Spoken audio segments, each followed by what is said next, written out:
పాదారవిందముల యందు సమర్పించి కృతకృత్యుడనవుతానమ్మా అన్నారు. అంటే అమ్మ నవ్వి ఓ మాట అంది.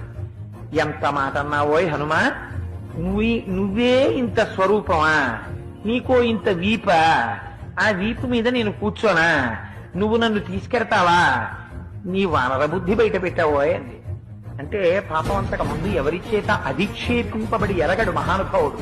అంత మాట నేసింది అమ్మ నన్ను, ఇదే నా స్వరూపం అనుకుంటోంది, నా స్వరూపం ఏమిటో అమ్మకి చూపించాలనుకున్నాడు. నిరుమందర సంకాశౌ భవౌదీప్తామల ప్రభ అగ్రతవ్యవతేచ సీతాయా వనరోత్తమ.